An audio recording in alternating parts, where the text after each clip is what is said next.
Les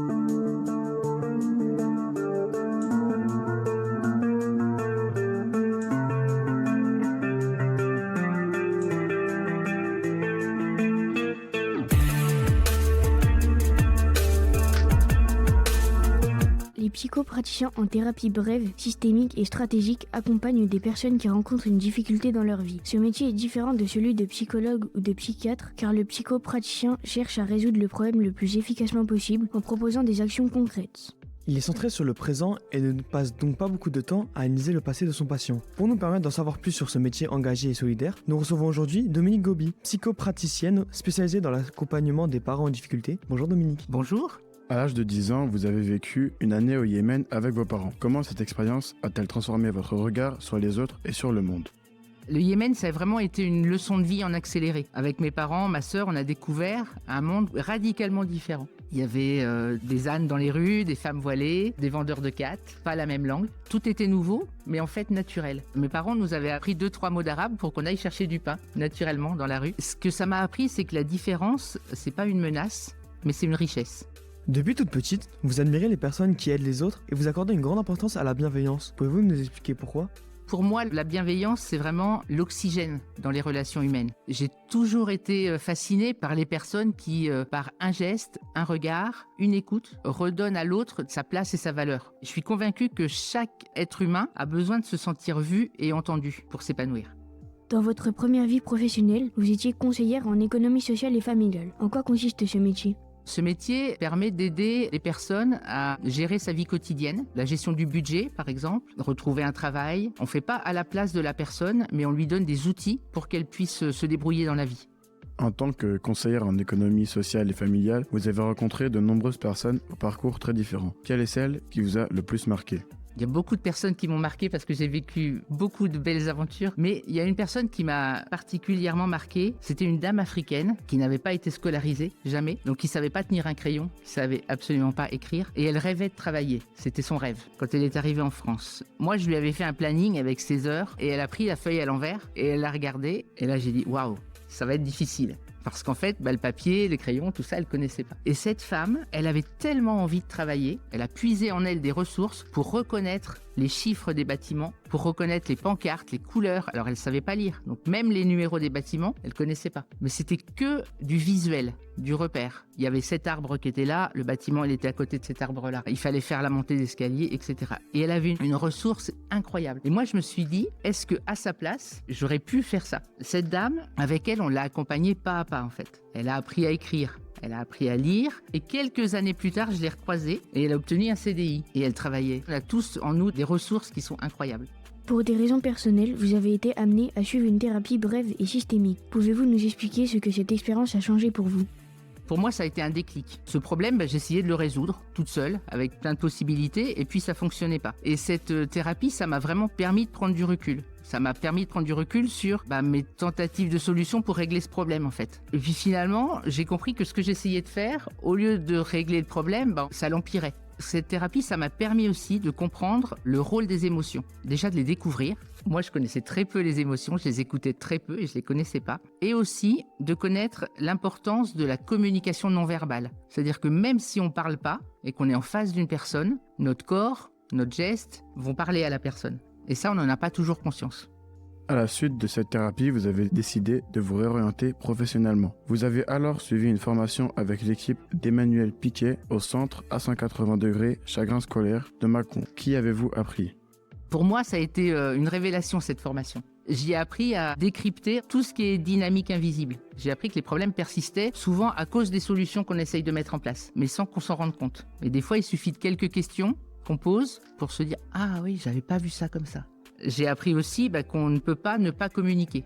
On renvoie toujours quelque chose. Et puis, ce qui m'a vraiment intéressé aussi, c'est la vision systémique. Le problème, il vient pas d'une personne toute seule, mais il vient de l'environnement et de l'entourage aussi. Et puis la troisième chose que j'ai apprise, c'est d'écouter le dialogue du corps, du cœur et du mental. Parce que souvent, notre corps, il nous parle et on l'écoute pas forcément. Je vais vous donner un exemple. Avant cette émission, on est un peu stressé, on va avoir un peu les mains moites, on va avoir des papillons dans le ventre, plus de salive. Et ça, c'est pour nous protéger. On se met en alerte. C'est aussi pour nous protéger d'un danger. Et des fois, si on n'écoute pas ça, si on n'écoute pas ce corps qui nous parle, de temps en temps, on s'épuise ou alors on peut prendre des proportions qui sont un petit peu plus grosses, comme les crises d'angoisse ou comme l'anxiété qui vient et qui s'accumule. Pouvez-vous nous expliquer en quelques mots le principe de la thérapie brève, systémique et stratégique ? C'est une approche qui est efficace et qui est pragmatique. Pragmatique, ça veut dire qu'il se passe ici et maintenant.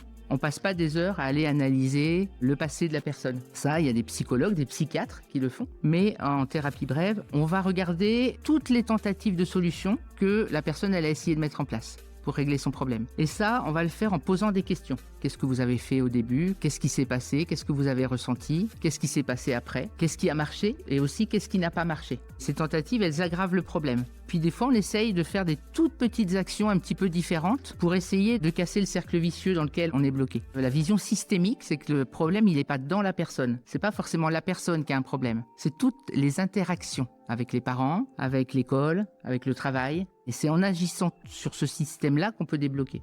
Ces thérapies ont pour objectif de trouver une solution rapidement. Combien de temps durent-elles généralement et comment se déroule une séance ? Les thérapies durent à peu près entre 3 et 10 séances. On va jusqu'à 10 séances maximum, mais ça donne des résultats rapides, c'est-à-dire qu'à partir de 3 ou 4 séances, la situation peut être débloquée. On ne va pas plus loin en général que 10 séances. C'est la personne qui décide de la durée de la thérapie, puisque c'est elle qui est acteur en fait de sa thérapie. La séance, elle dure à peu près 45 minutes, où on va poser des questions sur le problème de la personne, pour quel problème elle vient et comment elle a envie qu'on l'aide. On va lui demander ce qu'elle a déjà essayé pour résoudre son problème, comment les autres ont réagi autour d'elle. Voilà. L'idée, c'est de repérer le cercle vicieux dans lequel elle est bloquée. En tant que psychopraticienne, vous avez choisi de vous spécialiser dans l'accompagnement des parents en difficulté. Pourquoi ce choix ? Les parents, c'est un levier très important pour agir sur toute la famille. Les parents que je rencontre, ils sont souvent submergés, ils ont plein de questions. Est-ce que je fais bien ? Des fois, ils sont épuisés. Et puis des fois, ils comprennent pas tout et ils ont un sentiment d'impuissance. Je vois que j'arrive plus à parler avec mon enfant, ou mon enfant, il souffre, qu'est-ce que je pourrais faire pour l'aider ? Souvent, ils se posent plein de questions. Il y a aussi la gestion des émotions qui est là, dont ils savent pas quoi faire. Et puis souvent, ce que je dis aux parents, c'est qu'un parent qui va bien, en général, l'enfant, il va bien aussi. C'est lié. J'aide aussi les parents à retrouver aussi confiance en eux. Parce que souvent, avec des petits gestes, il y a des choses qui vont changer dans la relation avec leurs enfants. Et du coup, ça redonne confiance à toute la famille. La communication entre les parents et les enfants n'est pas toujours simple, surtout à l'adolescence. Quels sont les principaux problèmes rencontrés par les familles qui viennent vous consulter ? Les principaux problèmes, ce sont la difficulté de communication. Les parents, quand ils ont élevé leur enfant jusqu'à l'âge de 12 ans, 13 ans, c'était facile. Ils ont accompagné leurs enfants pour leur montrer ce qu'il y avait à faire. À partir de l'âge de 12-13 ans, l'ado, il a envie aussi un petit peu plus d'autonomie, essayer de faire des choses tout seul. Sauf que ça, le parent, il ne le sait pas forcément. Donc il va continuer à tenir la main. On a souvent des problèmes récurrents qui reviennent. C'est le problème des devoirs, le problème des écrans, et puis la communication, où le parent il va essayer de continuer, comme il a fait toujours, à dire à l'enfant ce qu'il y a à faire. Et là, l'ado il dit « Oh, c'est bon, je suis assez grand pour savoir ce que j'ai à faire ». Et c'est souvent là que nous, en thérapie brève, on va pouvoir intervenir dans la relation entre les parents et les enfants. Arrive-t-il que parfois les difficultés rencontrées ne viennent pas uniquement de l'enfant, mais aussi des parents ? Dans ce cas, comment les accompagnez-vous ?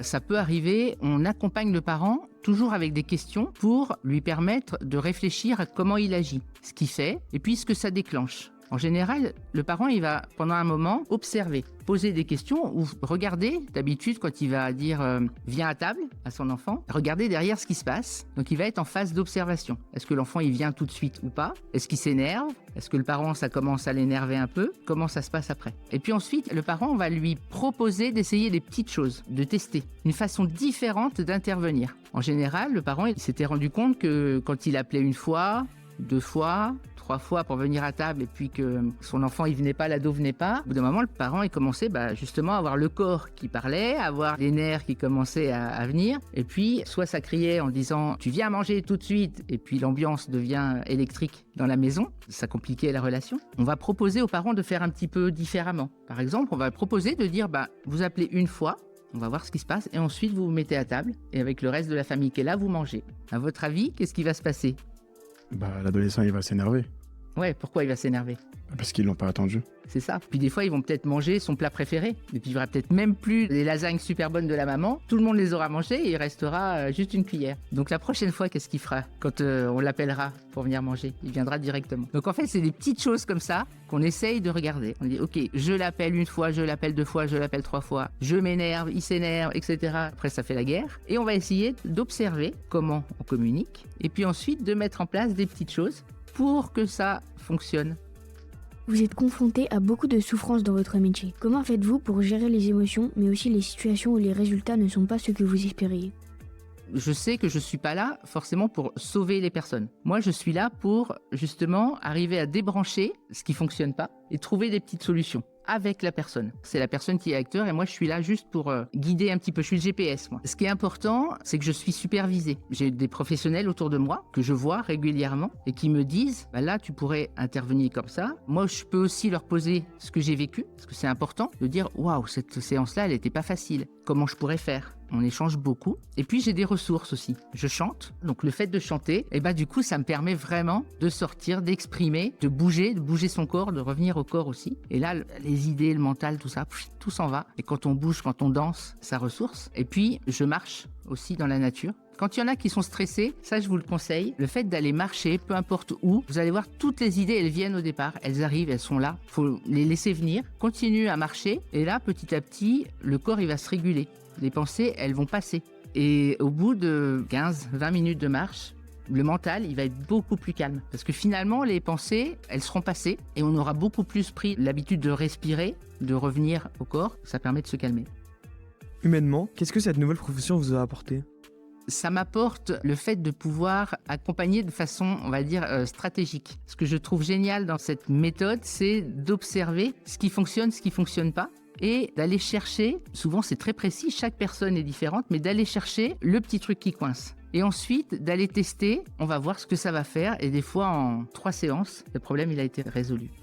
Qu'auriez-vous envie de dire aux personnes qui rencontrent des difficultés mais qui n'osent pas demander de l'aide parce qu'elles pensent que c'est trop long, trop coûteux ou que cela ne servira à rien? Je pense que c'est important de prendre soin de soi. On est notre propre machine. Si par exemple vous avez une voiture, quand il est en panne, vous allez l'emmener chez le garagiste. Nous, c'est un petit peu pareil. Il ne faut pas attendre que le moteur il explose. C'est très important, c'est-à-dire qu'on a besoin de se respecter et des fois, on peut avoir juste un blocage, mais c'est un petit blocage qui nous prend toute la tête, qui nous prend tout l'espace de notre vie, mais c'est juste ce petit blocage qui a besoin d'être débranché. Ne pas hésiter à se faire aider, à en parler. Merci à Dominique Gobi, psychopraticienne, d'être venue répondre à nos questions. Cette émission a été réalisée par les élèves de 4e 1 du collège Condorcet de la Chapelle de Guinchay dans le cadre d'un atelier scolaire mené avec Radio Aléo. Vous pouvez retrouver toutes nos émissions sur radioaléo.fr.